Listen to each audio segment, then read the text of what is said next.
Good afternoon, beautiful people. Welcome to another episode of Kiko's Free Thinkers Forum. This is episode 76, and we're joined by a repeat guest, a very special guest. His name is Dr. Jeffrey Sommers.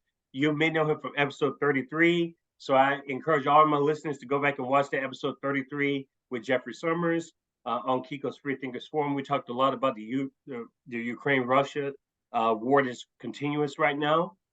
But he is located in Milwaukee right now. He's at the University of Milwaukee, University of Wisconsin-Milwaukee, a professor of political economy and public policy, and also Africa diasporic studies as well. And he's also a senior fellow at that same university's Institute of World Affairs, published for several articles on Counterpunch, The Nation, The Guardian, New York Times. If you type his name in Google, you get lots of results. And he also, I think he co-edited a book as well. It's called The Contradictions of Austerity, Socioeconomic Crisis of the Neoliberal Baltic Model. We talked a little bit about that before we came onto the show today. He has quite a few articles, especially on Counterpunch, that talks about the Baltic states and the economy and different matters. But I just want to say welcome to the show, Dr. Sommers, again. And we appreciate you coming back. Well, thank you. It's really great seeing you, Jerry. Thank you for having me. Yes, and just a slight plug before we start. I encourage all my listeners. We got a lot of listeners, quite a few listeners, quite a few viewers. If it doesn't cost you much, subscribe for free on Kiko's Free Thinkers Forum. This is a public service, really. You're never going to get a paywall from me. Everything's going to be completely exposed out there for the public to see. I see this as public information. There's nothing to hide.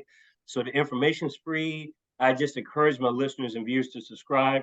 We've reached over 150 different countries. You heard it right, 150 different countries. We have about 45% of our audience that's located outside of the United States. And that was always the point of the Kiko's Free Thinkers Forum, was to make this an international community. And I think we've been successful in doing that in just 15 months. And that's impressive. The 3 months we didn't even have operations going on YouTube because we had taken down some of the videos. But I just want to say thanks to everyone. Subscribe for free, tell your friends and family. And I just want to open up to Dr. Sommers and ask him something about a topic that I really don't know much about, and deliberately don't know much about the Soviet Union because I've always had different interests. I studied Latin America. That's where my PhD lies, is in literature in Latin America. But now I've had an increased interest in the Soviet Union and hear people talking about it a lot. I guess my initial question to you would be, what was the Soviet Union and who were the Soviets? Yeah, boy, starting with some big questions right away. I think the first thing to recognize is that one cannot understand the 20th century without understanding the Soviet Union. None of it makes sense without having some grasp of what many have called the Soviet century. Not because the Soviet Union's economy was so large, but really because the rest of the world was responding to the emergence of this new system. And it was really, really important. So your original question again, Jerry, is what were the Soviets? It is an overarching question. Yep. What was the Soviet Union? And it's meant to be like that. Sure. And who were the Soviets, which will lead to another question that I have. I think it's important because when I hear Soviet Union, all I hear is really 1991. That's what my brain tells me. I know about 1991. I've heard about the Berlin Wall because I'm 41 years old. So I'm born in 82. And so I'm right at the edge of kind of learning the world a little bit more. And so that's what I think of when I hear about the Soviet Union. But I know that it consisted of former republics. That's kind of what I know about it. Sure. Yeah, so there were some more than a dozen republics, which essentially, it was the former territory. It was the territory of Tsarist Russia, which was the biggest country in the world in terms of landmass, significantly larger than Russia is today.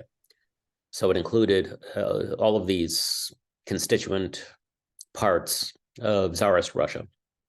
And it was born out of the tumultuous conditions of World War I and contradictions which had built up in the international system in which imperialism in the mid to late 19th century became very important to the functioning of the global economy.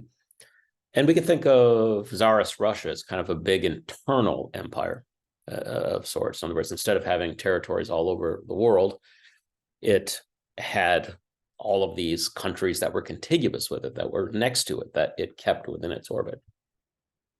But also, it was representing an archaic social order. So in other words, you had a monarch that was at the top of it, and this was a century after. Now, we really can't say that Russia is or is not Europe. It's both, in a sense. It's both is and is not. But at any rate, most of Europe had gone through these revolutionary upheavals in the 19th century, in the preceding century, that gave rise to representative forms of government.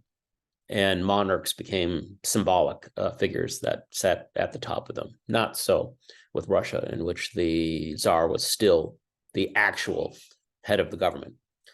And in these conditions of World War I, in which Russia, relative to its neighboring European states, and even behind Japan now in the early 20th century, and the Russians got quite a rude awakening with this when they went to war with Japan in the very first few years of the 20th century, and they got beat, which and some of that disbelief that they could be beaten was because the Russians had this massive army, and there was some racism too. It was seen that Asians were somehow unequal to Russians. So they got all of these terrible surprises, and then they get into World War I, which they are ill prepared to fight a war of some 4 years. They just do not have the industrial capacity to fight a war of this length. They can't match Germany. They can't match the Austrians in terms of producing artillery shells. Sounds kind of familiar there, huh? Ukraine, think of that today, except they're getting them from abroad. But Russia is relying on its own resources exclusively at this time. They can't create the rifles, the machine guns, then again, tanks and aircraft, new weapons that are coming online. And eventually the whole thing collapses. Now I'm skipping some steps here in terms of, in the interest of time, in terms of how this all implodes, but it does implode.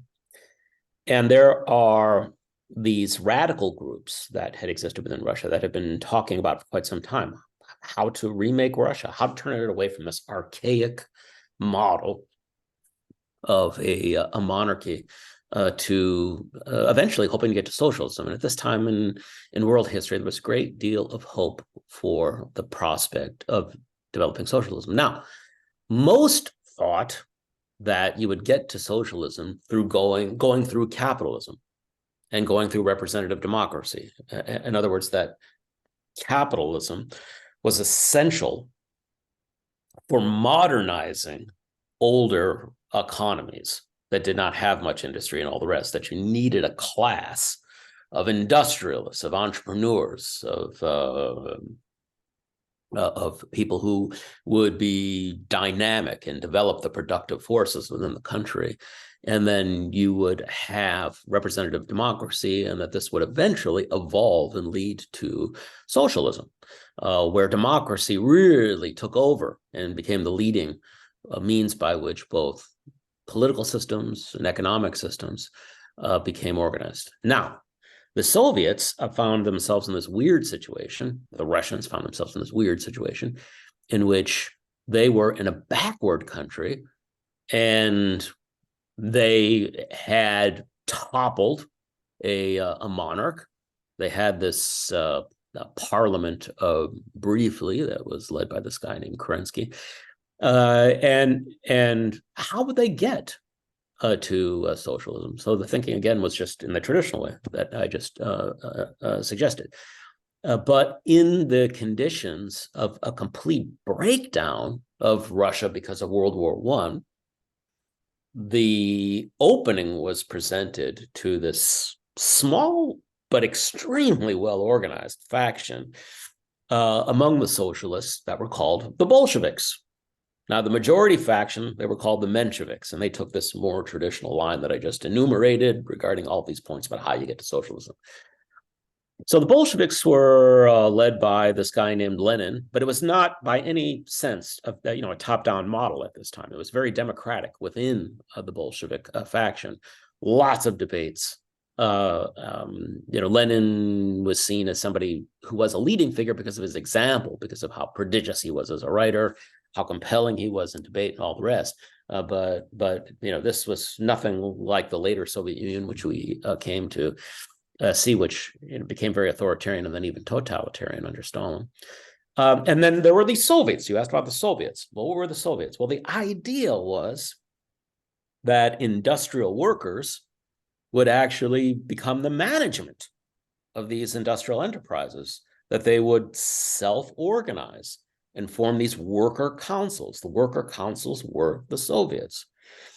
And that it would be this democracy first of industrial workers, which would then create what they call a proletariat, a working class, and that this would be the foundations of democracy. Now, as Russia imploded, as it collapsed in and on itself during this lengthy war, which it was not prepared to fight, they found themselves being able, this is the Bolsheviks, to seize power.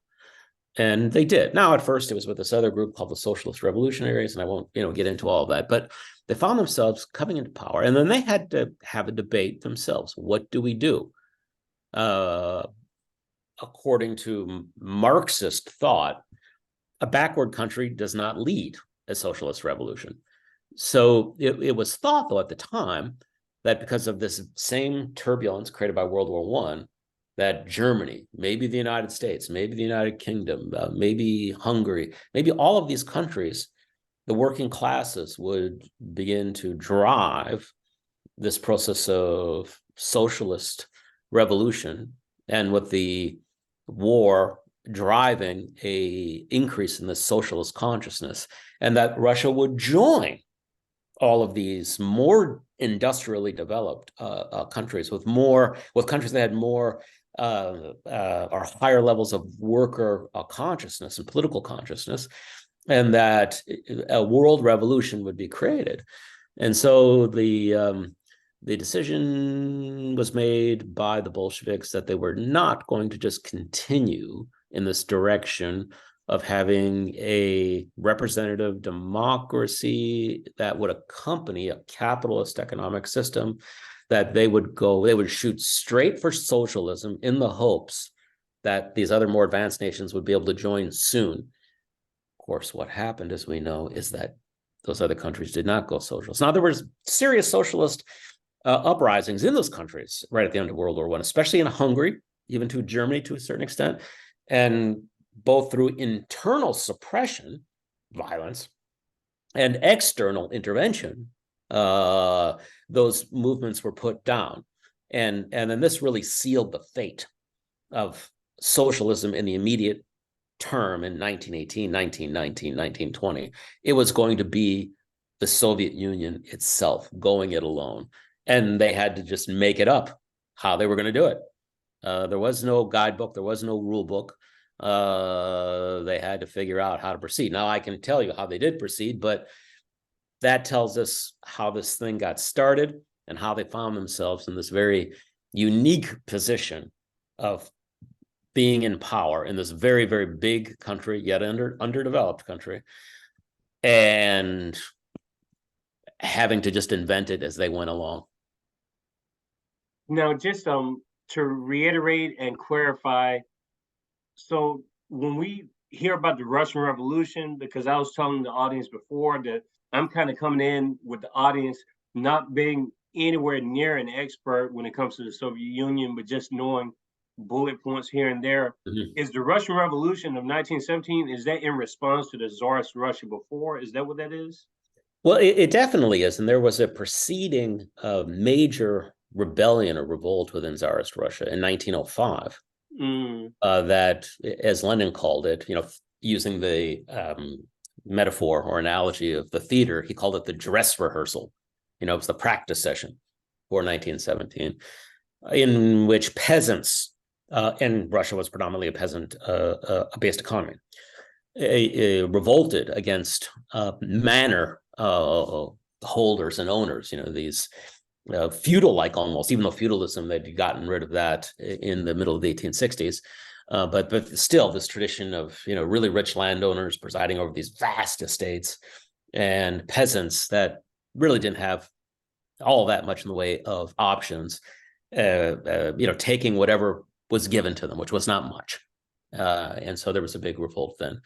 But then there was this little interlude, as I spoke of, in 1917 with Kerensky and that government, which decided, in which they decided to keep Russia in World War I, although it introduced this element of representative democracy, but under conditions of staying within World War I, the country just continued its disintegration, leaving this opportunity for the Bolsheviks ultimately to take power. Okay, so you said something previous to that I want to get into for a second, but I want to also clear up, was it called Russia before the Soviet Union? What was it called before the Soviet Union? Because I know it's referred to as Russia now. What was it? Was it called something else before the Soviet Union? Oh, yeah. I mean, it was Russia. It was Russia. Okay. It was it was Tsarist Russia. Tsarist Russia. Okay. Yeah, which included some of the territories that are still in play today as points of conflict, such as Ukraine. Mm-hmm. Armenia. Armenia. It included the Baltic states as well up until this time. It included Finland. It included all of these Central Asian republics that are today independent countries like Kazakhstan, Uzbekistan, Kyrgyzstan, etc. It included the Caucasus, Georgia, Armenia, etc. It included all these places. It was a very, very big country. And then eventually, of course, with the Soviet Revolution, and because of negotiations with Germany and trying to find some way of exiting the war, they ended up, they had to give up actually Ukraine for a little while. And then they were able to bring it back in as a republic. And they also lost control very, very briefly of the Caucasus and also the Baltic states. The Baltic states actually lost control of throughout the entire interwar period between World War I and World War II. They managed to escape, as did Finland as well. So they permanently lost some territories that were, well, not permanently, but for some period of time, they lost territories that were part of Tsarist Russia. And then they were able to claw those back, some in very short order, others over a longer period of time. You referred to backwards, and I've heard this used several times on the forum before, especially with one of my comments, Jay Carrico uses it.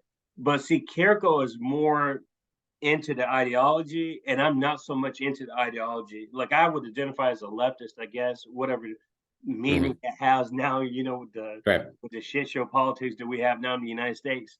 But when you use backwards, who is using that term? Is that a term from Lenin? And is that referring to like feudalism? Like, what is the implication of the word backwards? Yeah, well, if you were looking at it from a Marxist perspective, I mean, feudalism, for instance, would be seen as backwards. In other words, that it was they viewed history as stages, and that these stages were evolving towards something better. And that feudalism was a backward system that had reached the limits of its potential socially, economically, etc., and then eventually became a system that had lost any dynamism and really held no promise of furthering the human condition. Mhm. So Russia, according to the Bolsheviks, it was still backwards in 1917 in that it was predominantly still a peasant, overwhelmingly a peasant-based economy in which those peasants had very little in the way of ability to control their own fates. They lived under the rules set by manor owners, and that they had some very, what's interesting, while they didn't have a lot of industry, the factories that they did have tended to be really, really big and had thousands of workers. And so those were really good in terms of actually developing a workers' consciousness. They're all talking with each other, and they could develop their own newspapers, even, and their own culture. And so those are very good in terms of advancing a socialist workers' consciousness, a proletarian consciousness. But there were just too few of them, according to the Bolsheviks, to allow anything like socialism to emerge quickly. So that's the way that they conceptualized Russia, that it was a country that needed to advance significantly, needed to create the conditions in which peasants could become workers, and that those workers could then have some democracy in terms of self-management. Now, as an aside, these worker councils, these Soviets, didn't last very long. We're only talking about a year or so. And it's not that workers lost all input in the Soviet economy going forward. I mean, they still, in certain instances, could use you were referring to ideology, the rhetoric and the ideology of the system to leverage that in negotiations with the state. I mean, you could rhetorically use the language of power to kind of get what you wanted.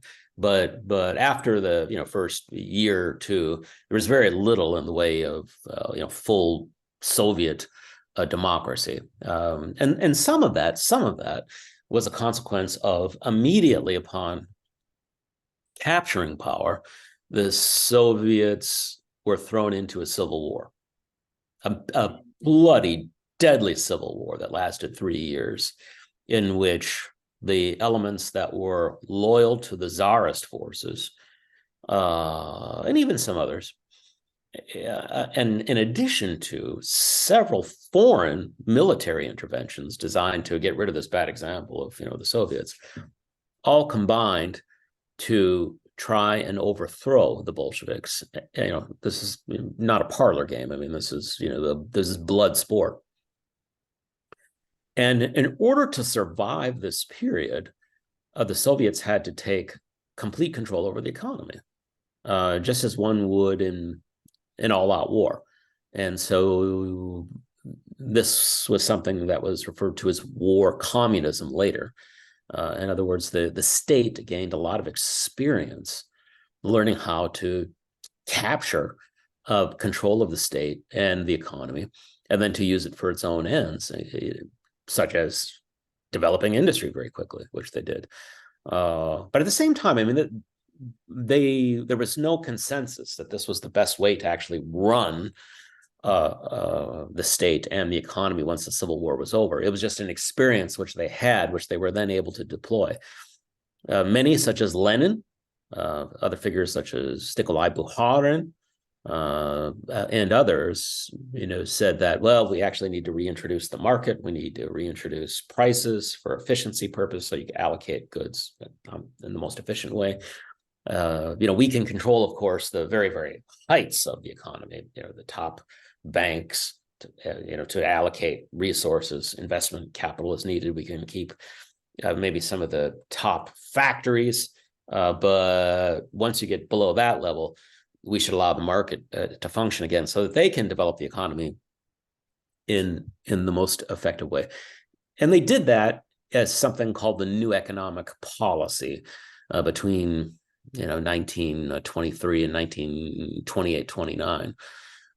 So eventually that policy was put aside in favor of returning to something closer to war communism, although not completely there.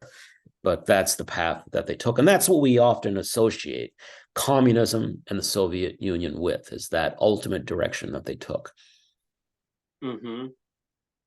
And so this is a question, because you had mentioned in previous episode 33 that you have a lot of experience traveling in the region. When was Yes. the last time, I'm assuming you've been to Russia before. Oh, yeah, many times. And When I've was the been, last time you were there? in terms of territory that would be considered the former Soviet Union, 11 months ago when I was in Vilnius in Lithuania. Oh, in Lithuania. In terms of Russia proper, in other words, what Russia is today, oh goodness, 2017 or 18. It's been a while since I've been to Russia, what Russia is today, its current boundaries. And I asked that question because you had already alluded to it earlier. It was going to be my follow-up question to the overall question about the Soviet Union.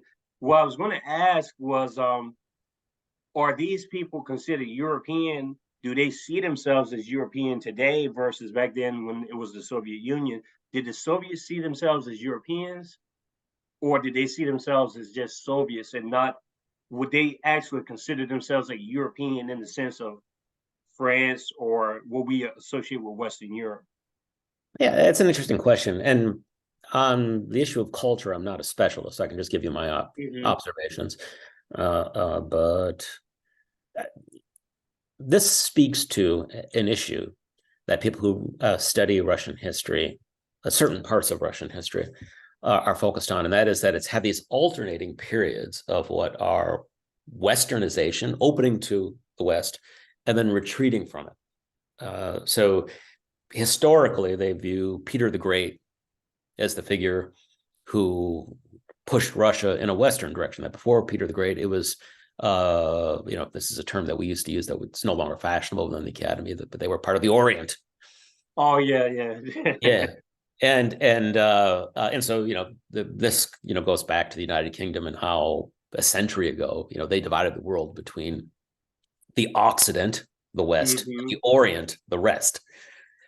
So Peter the Great, with the creation of St. Petersburg, moving the capital city to the furthermost western part, really, of the empire, signaled his intention to try and make the country more Western. And then, we have these various leaders who are considered Westernizers versus non-Westernizers. I mean, Joseph Stalin was seen as a non-Westernizer. Gorbachev was seen as a Westernizer.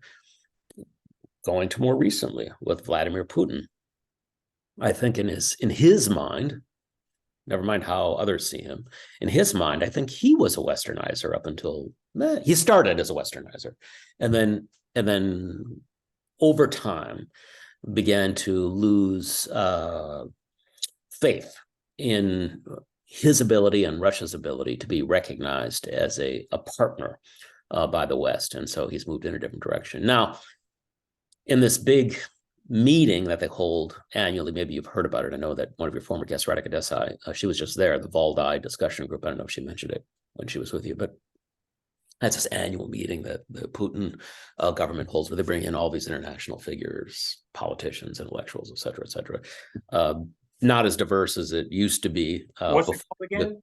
The Valdai group. The Valdai group. So it's held in Sochi. It's a really big affair, and Putin actually speaks there. And in Sochi. Yeah, in Sochi. And Putin actually spoke to this, directly. He said, "Well, we're not oriented towards the West anymore. Europe, I think, was the term that he used. We're happy to deal with them if they ever want to deal with us on an equal basis. Just in terms of presenting how he's presenting it. But we've really already decided we're pivoting east to that. We just don't see. We don't rule out the possibility, but we just don't see much hope for good relations with Europe. So we're pivoting east." So we have seen over the course of some 25 years, 24, how he has made this quite, in his mind, slow pivot from being oriented towards Europe to ever so slowly orienting in the other direction, which doesn't mean that they'll permanently be in that direction, but that's just the direction that they have decided for now. is the one for them. And this is just very indicative of Russia's history, where they often make this change. And that's because they see themselves as having one foot in the West and one foot in Asia. And then they see themselves being distinct as well. They see, and this was another term that Putin was using, and it's become common in Russian discourse over the past year or so, especially that they see themselves as what they call a civilizational state. In other words, they're not European, they're not Asian, they are Russian. That Russia itself is so large and so culturally rich in their minds as to constitute its own civilization. But in terms of how Russians speak themselves, it depends on their age. It depends on the part of Russia they live in. It's a very diverse place. It has everything from people in Siberia who are related to some of the ethnically to some of the people who are now in Alaska, northern Canada, to Central Asians who are part of their own world, to Koreans, to these people from the Caucasus, and this speaks to some racism within European Russian populations. I mean, they refer to them often as the Black Russians, not because they're African in descent, but just because they're viewed as different, and they have like really dark hair, and it's just a term that's used as you get like to the furthest western parts of Russia. So it varies. It varies depending upon where you are and whether people are educated, not educated. I think it's definitely a complex region and yeah. a complex country, and I think that plays into. I think some of the stuff that you referred to earlier with Putin is more. He would probably argue that it's more of an economic shift from not being a part of the Western Alliance than anything, and not necessarily a cultural thing. But if you factor in the whole region together, I mean, you have Uzbeks, you have Turks, you have Tartars, you have so many different groups of people. Not to mention, like, you have actually like Africans too. Now more so than you did back then. But you have quite a few like subcultures in Russia. Turkic peoples. And I think a lot of that does play into these imaginary thoughts of the West and the East. Saeed talked about this. The East was a career.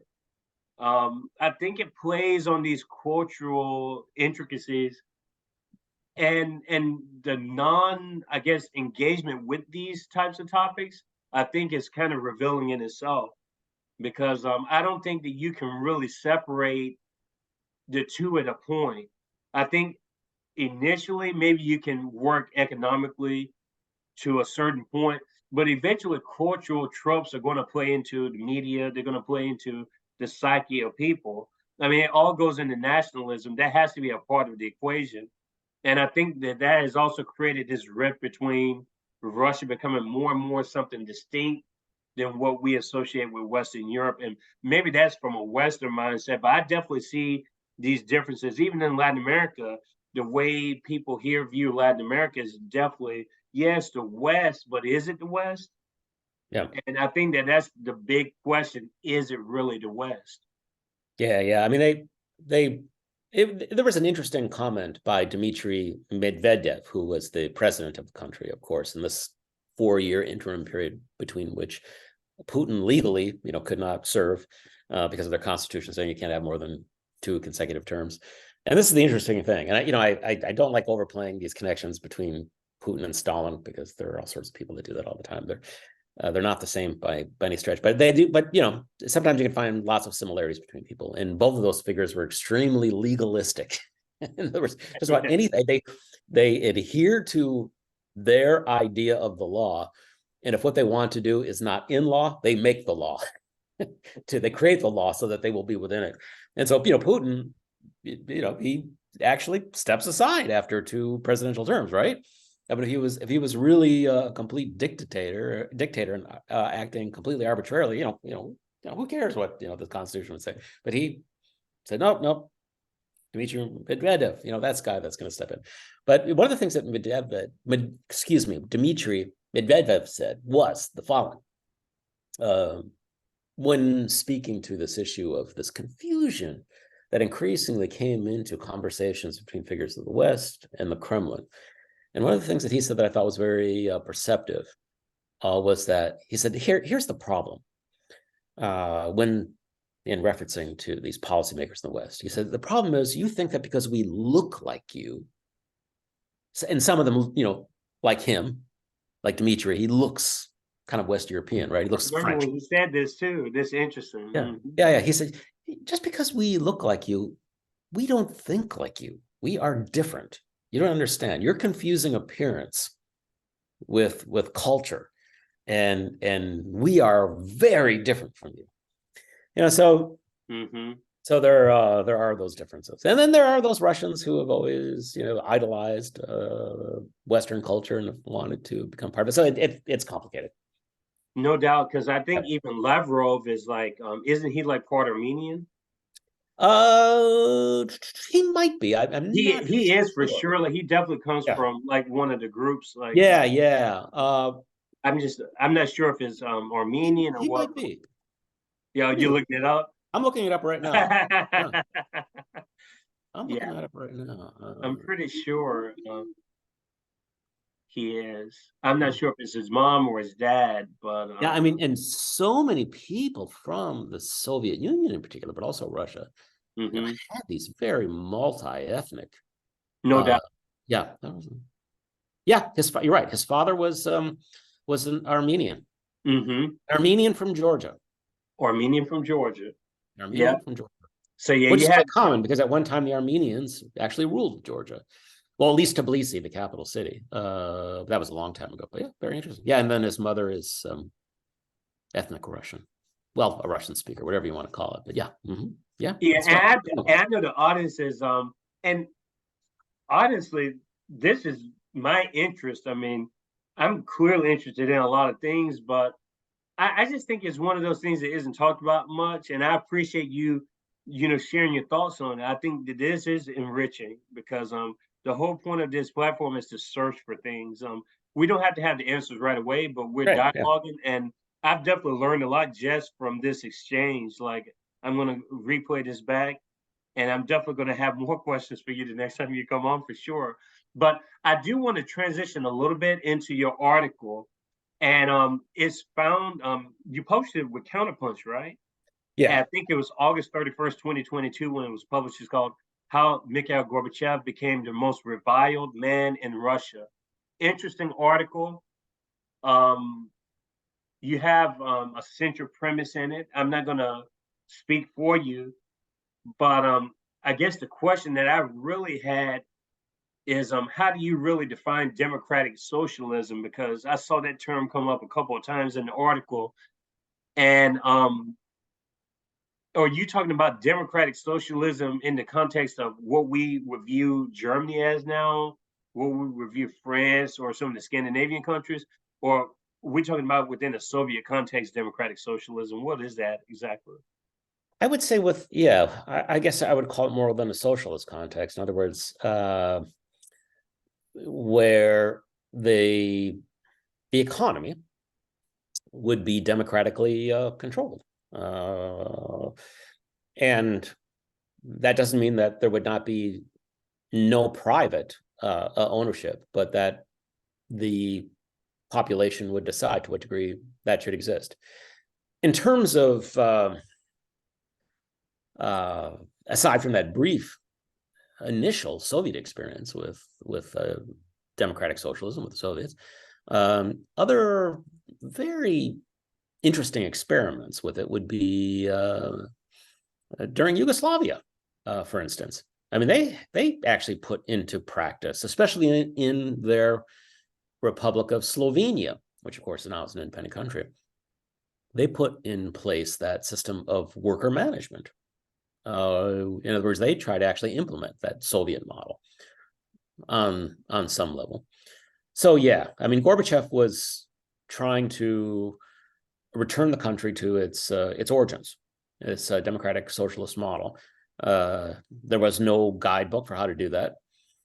And as it turns out, given certain tendencies which had built up within the Soviet Union, especially corruption, that he did everything in the probably worst possible order that you could do it. That doesn't mean that doing it differently would have saved that system, or that it even should have been saved. But he was trying to save it. He was trying to make the Soviet Union a democratic country. And in some senses, he actually had some success. So between, what these elections that they, for instance, had in the Soviet Union in 1990, one could argue that in 1990, and this was already when the Soviet Union was beginning to dissolve, that just on a political level, it was one of the most democratic countries in the world, far more so than the United States, maybe only matched by a certain number of Scandinavian countries at that time. I mean, it was just exceptionally democratic. There was a really robust level of debate, political input by the public on all sorts of issues. Elections were actually open. They were reasonably fair. They were not impacted by money. So there was this really short, brief period of time in 1990 where it really was democratic. But of course, by this time, it was just way too late. I mean, corruption had just run rampant, and everyone was looking to grab their piece of it before it completely fell down. You seem to imply in the article, and I've heard several commentators refer to internal factors in the Soviet Union that would have, anyone in his position would have failed, quote unquote, regardless. What exactly were the internal contradictions during the time of Gorbachev that ultimately led to the demise of the Soviet Union? Like, what exactly was he battling against? Well, he was battling against both internal and external forces. Let me actually address some of the external ones first. So in the 1980s, well, no, let me just say this. In the middle of the 1960s, the Soviets discovered some rather significant oil reserves. Now, they already had oil, more than enough for their own needs, but massive new fields were discovered in the Urals, east of the Ural Mountains in Siberia. And this led to them beginning to export oil. Now, by the mid-1970s, they really ratcheted up their level of oil exports, and this was in the context of the price of oil over the 1970s, increasing a full tenfold, a full 1,000%.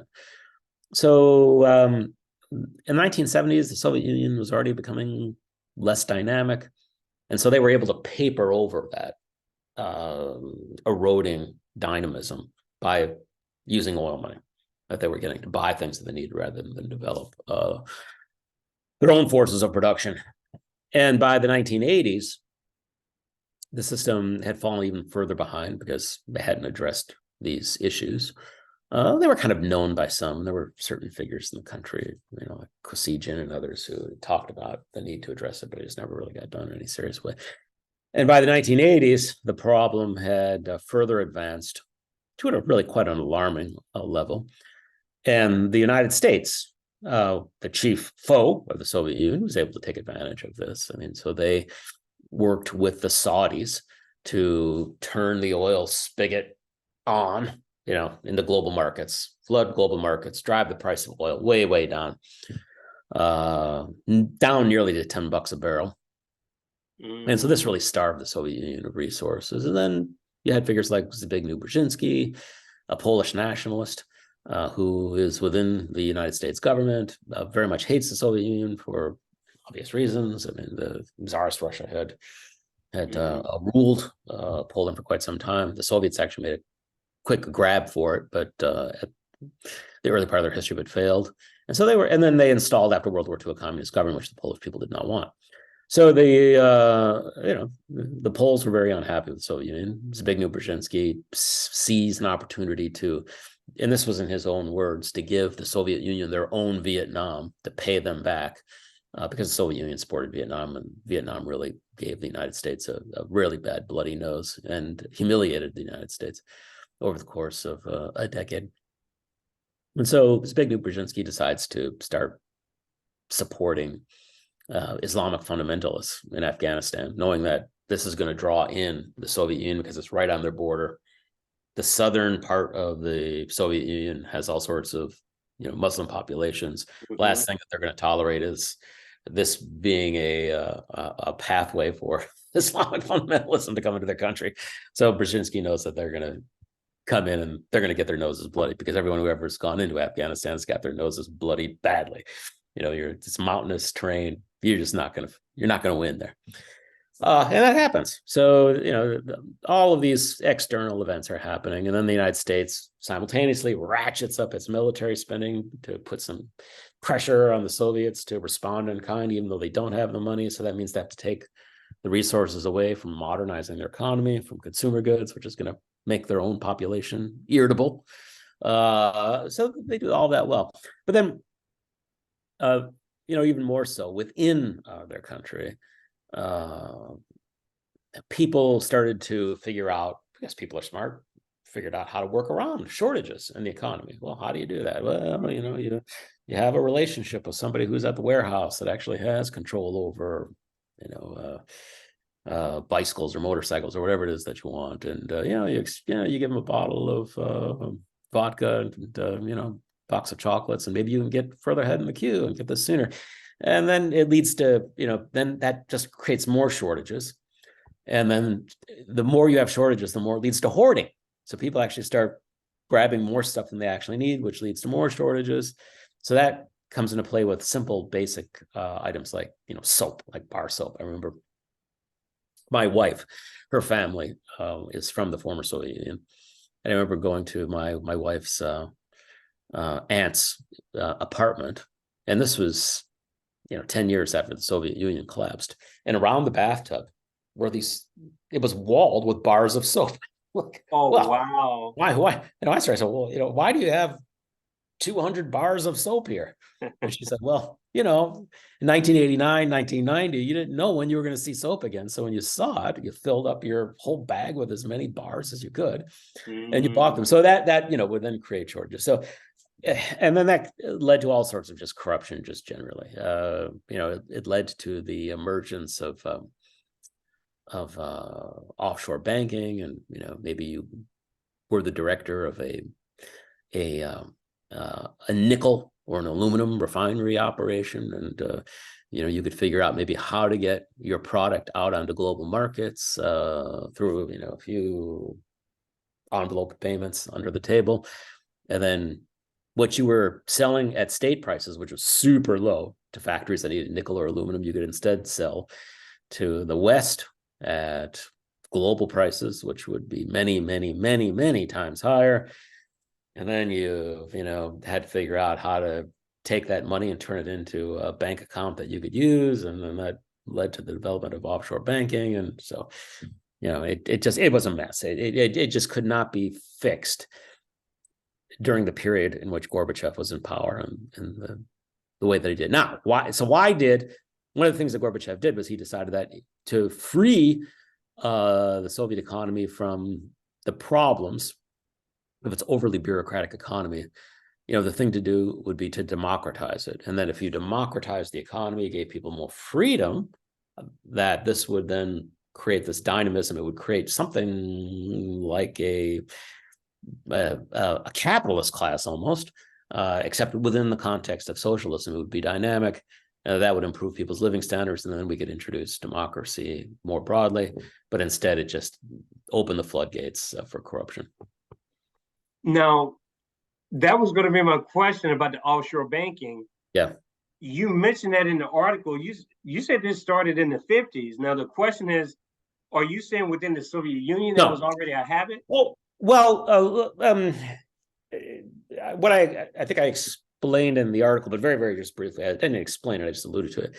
Yeah, you alluded to it. Yeah, after World War II, as global, but chiefly, U.S. Western multinational companies began to operate in West Europe, they had a tricky issue to deal with, which was they had very good regulations in place. In other words, the Great Depression and World War II really scared people. It led to the rise of fascism, and then it increased the power of Stalinism. And so there were a lot of people who were saying, hey, we can't just do whatever we want. We can't have capitalism just run amok and run wild, or else we're going to get some pretty wild reactions. And so they put together a lot of good regulations to make capitalism kind of behave itself. One of those things was through high taxation, which prevented inequality from getting to levels which were too exaggerated, and also to provide the capital for necessary social and physical infrastructure, from schools to highways, whatever. The problem with it in West Europe was that because you had so many countries, if you were a company that was multinational, you couldn't get taxed every time you crossed a border. I mean, that just, your business wouldn't work.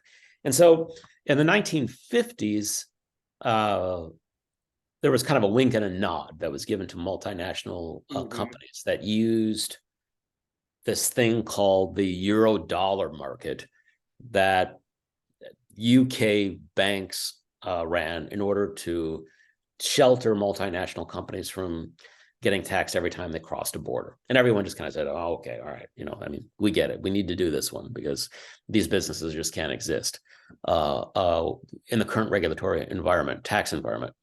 So everyone just said kind of, okay. The problem was that in the 1970s, as the Western capitalist system entered a crisis, and as that urgency for creating better, more social democratic, more effective social welfare systems, et cetera, that kind of was going in the rearview mirror as you got further away from the Great Depression and World War II.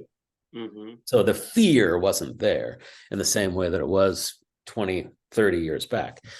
And so that same infrastructure could be used for tax cheating in more nefarious ways.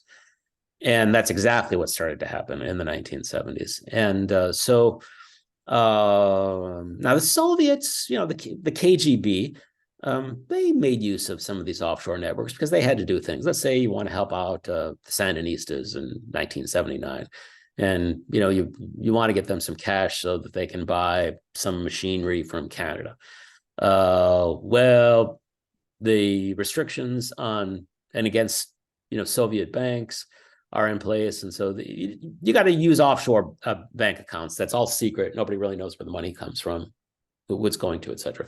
So the KGB actually becomes the group within the Soviet Union that knows how to use the system. Let's say you want to support the African National Congress in South Africa.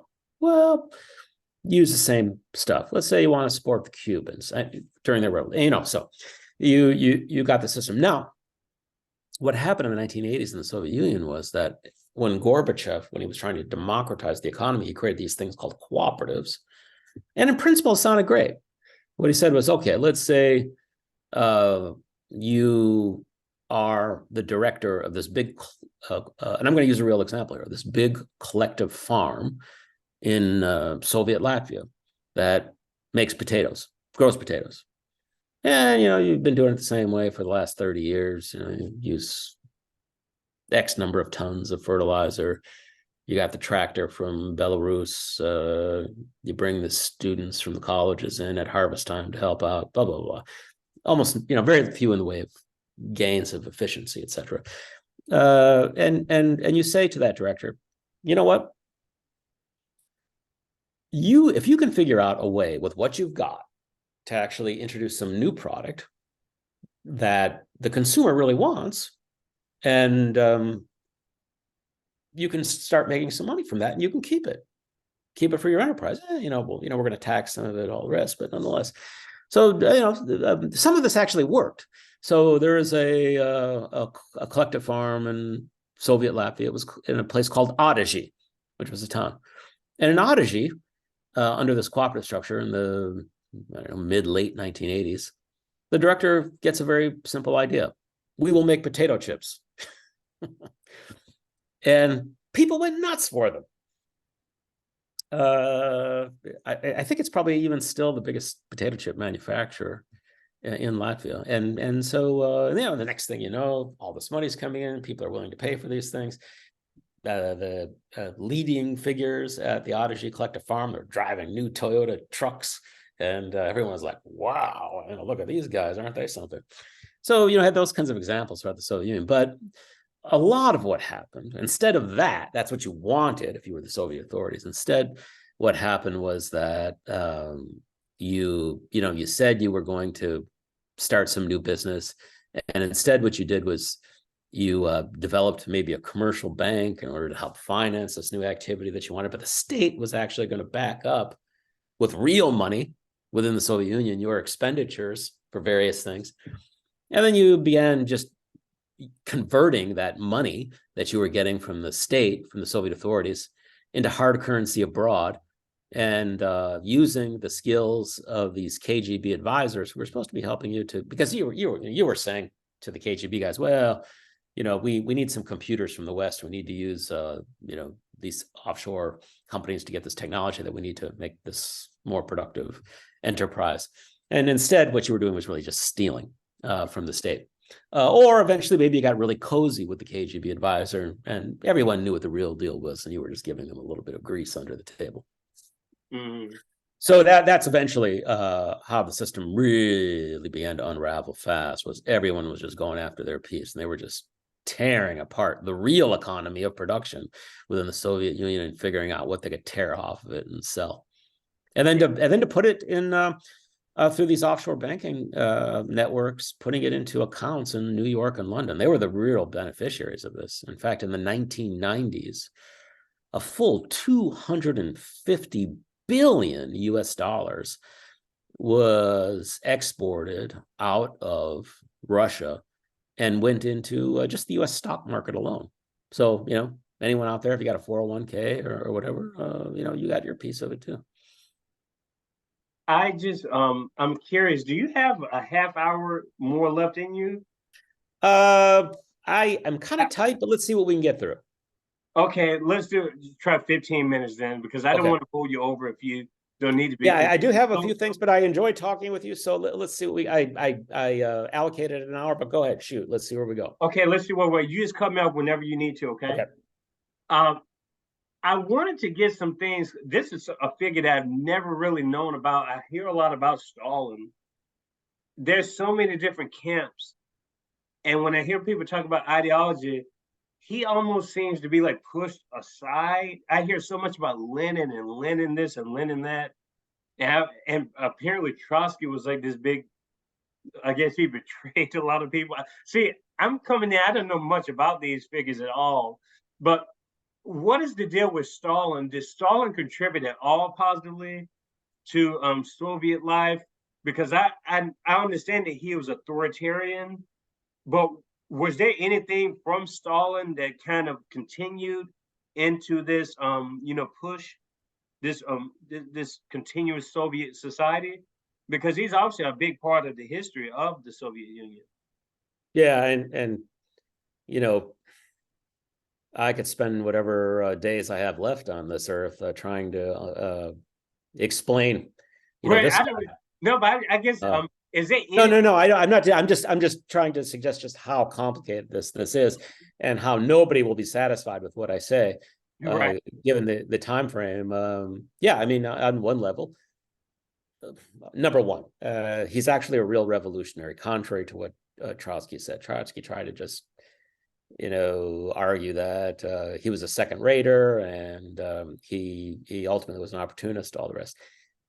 All the work that has been done since, the scholarly work that's been done since, suggests this guy was the real deal. And in that, he really believed in this stuff. That doesn't mean that he couldn't be cynical. It doesn't mean that he wasn't treacherous. Boy, was he treacherous. It doesn't mean that he was able to look right in the mirror and say, I'm going to undertake policies which are going to lead to the deaths of thousands, hundreds of thousands, maybe even millions, and not blink, in the interest of advancing a political goal, which in his mind thought it was worth doing. He was all that. But his period of rule was the most, in terms of the Soviet economy, was by far the most dynamic. So there was still this revolutionary sentiment and zeal. Mm-hmm. Now, again, he eliminated all of the old Bolsheviks. I mean, by eliminated, I mean, saw that their days were ended. and he was, really creating a new slate to write this new revolution on, and with new figures who had no attachments to the old debates within the Soviet Union, although he revered Lenin. Lenin, by the way, and there's some debate over whether or not Lenin actually wrote this letter, but when Lenin was dying with all of his strokes, he wrote a letter to, I can't remember if it was the Politburo now or the Central Committee, saying that Stalin should not be the guy that heads this entire system, even though Lenin worked with him and valued his energy and intelligence and all the rest, but that he saw Stalin as too rude and potentially dangerous. Now, some people suspect that it was actually his wife, his spouse, that wrote that letter, but we just don't know. At any rate, so Stalin presided over this period of incredible dynamism. I mean, the period of economic growth that we saw in the 1930s in the Soviet Union, the only other period that matched that in world history anywhere, was China in the, maybe the first decade of this century. I mean, it was just unprecedented. And there was a high degree of dynamism too. It wasn't just adding new production; it was also coming up with better ways of doing things. So it was a period of contradictions. People died in huge numbers. In terms of by direct execution, I mean, this is bad enough, but I mean, the number of people who died during the Soviet Union was so large that 800,000 sounds like, not much, when of course it's mass murder. But in terms of by execution directly, maybe some 600,000 to 800,000 people. If you look at the Soviet specialist Moshe Levin, who used to live, who lived during Stalin's Soviet Union, in the Soviet Union, so he knows a little bit about the system. He's now passed. And then the others died from just exposure to long-term prison sentences out in the middle of nowhere without adequate health care, starvation, from policies undertaken to move grain from peasants to industrial workers, and then to build that industrial base at all costs, and to then export grain in order to buy the machines from the West to make the machines, in other words, tool and die, in the Soviet Union. So an incredibly dynamic period between the 1930s and the mid 1950s when he died. So, but yeah, the Soviet Union, that people, when they have the idea of the Soviet Union in their mind, that's what they're thinking, Joseph Stalin, because he's kind of the guy that got to build it. Mm-hmm. He's the guy that got to build it. I have two more questions that we can maybe get in. The first one is you referred to in the article, and you almost like provided a suggestion, I guess, as far as when it pertains to Gorbachev, maybe if he had the firm hand of Putin but the ideological glance of Lenin. I thought that was an interesting way you characterized that about Gorbachev in there. And this is despite all the internal and external contradictions that you alluded to earlier.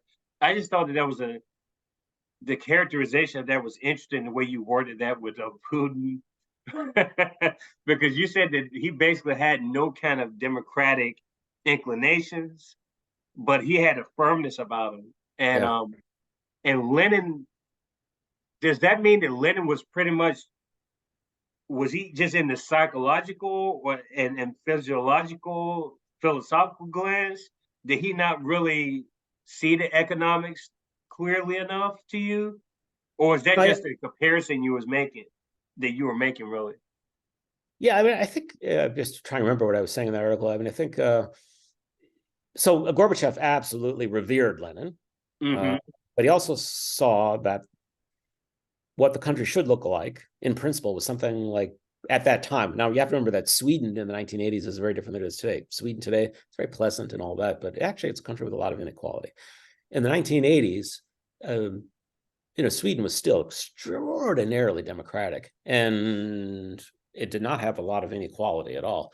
And so, Gorbachev kind of saw that as the model that he kind of wanted to get to, but he just did everything in the wrong order. And I don't want to suggest that actually it could even be done. I mean, that's the thing that what did I say? I think I said that, and I would still hold on to this position. If it could be done at all, probably the last time In other words, where the contradictions hadn't become so obscenely powerful. The last moment that this maybe could have done would have been under the Soviet leader, Yuri Andropov, who was actually who Gorbachev worked under. Andropov was in power very, very briefly because of ill health, but he was very smart. He understood the real problems of the Soviet economy. He actually just kind of began to address them. But he just died way too soon to really begin doing any serious work. But he had plans to, like, for instance, improve. These sound like boring things, but they're really important if you're going to have a modern economy. I mean, he knew that the Soviet transportation system was a disaster. The rolling stock, for instance, had just gotten completely, its quality eroded to the point where so much of the product that the Soviet Union was producing was just going to waste. Now, of course, he died in 1984, but boy, I don't know how anyone could have succeeded after that time. After that time, the country was just, and it was already very corrupt by 1984, but to try and succeed 5 years later, nah. And you talk, and the final point in the article, to me, the way I read this is that when Gorbachev implemented this decree on the state enterprises and the cooperatives in 87 and 88 subsequently, it was almost like he folded the hand. Like there was no turning back when it came to all the money laundering and everything else that was going on. Is that basically the signal that the system was basically collapsing then? Well, the system was already collapsing. And, again, in principle, it sounded like a good thing to do, that you were, again, going to introduce this democracy, that it could have, remember, I mentioned that one potato chip example.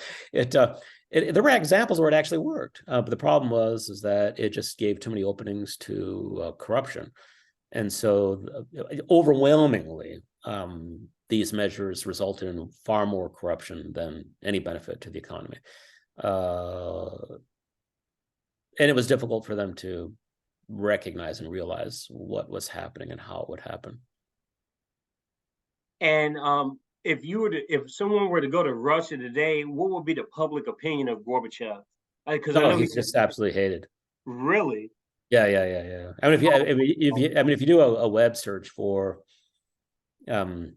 public polling and views of Gorbachev, it's always like way down in the single digits in terms of. Oh my gosh, that's crazy. It is, yeah.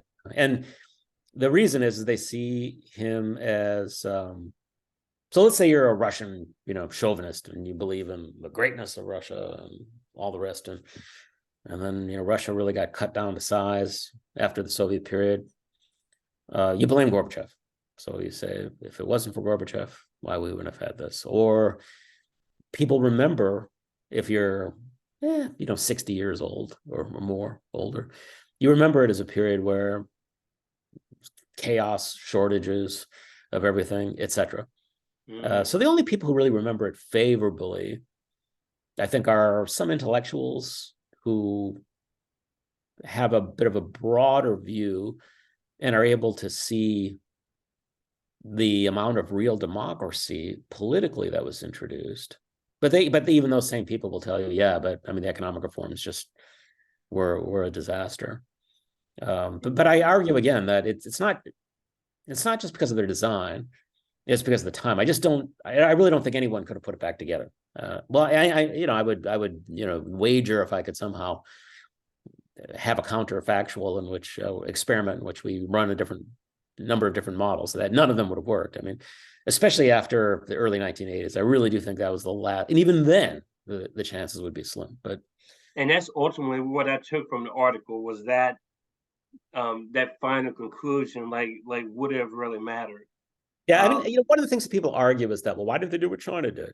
So, and even Putin, to a certain extent, is beholden to that view. Well, as I argue in the article, China was just a very, very different example, because what China had essentially at that time, not so much now, but super cheap labor in super abundance.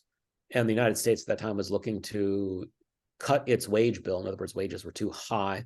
if you take the perspective of Wall Street at that time. And so they wanted to increase shareholder value, and they wanted to really kneecap the union movement. Well, China just played this really convenient role for them and was able to accept all of this industry that was being offshored. It had a state that was going to cooperate with you. It was a very effective state. It could build the infrastructure that you needed. It could give you the labor at next to nothing. And then all of this was advanced to essentially drive U.S. labor costs down. Now, in the process, they also deindustrialized the country. And, you know, we can play that out in terms of everything that led to poverty, fentanyl addiction. You know, there's just so much that comes from that. The crack epidemic is, you know, people who at one time were able to maybe get a job at a factory and make a decent living no longer were able to. And the social costs were just immense in the United States. It's great for Wall Street. But think of the Soviet Union couldn't do that. I mean, if you're comparing the Soviet Union to China in the 1980s, the wages in the Soviet Union were many times higher than they were in China. So they weren't a place to go for low-wage labor. And that labor was not concentrated on the Pacific Ocean, where, you know, you would have container ships going back and forth and, you know, taking goods to the United States anyway. So, and they were just seen as a great enemy of the United States as well. So you didn't want to do anything to strengthen them. So, you know, the Soviet Union had nothing to offer to the United States. So there's an argument that Russian nationalists make, and I think with some partial truth, that the United States is more interesting in suffocating Russia and making sure that it never really rebounded. Not that the United States is entirely to blame. I mean, they you know, the Russians themselves certainly were complicit in the dismantling of their country. So there's a lot of, if one is going to try and assign blame, it's everywhere. It's all over the place. No doubt. Jeffrey, this was a wonderful episode 76. I really enjoyed this conversation, and I think my audience will too as well. And we honestly can't wait to have you back on if you're willing to come back on to Kiko's Free Thinkers Forum.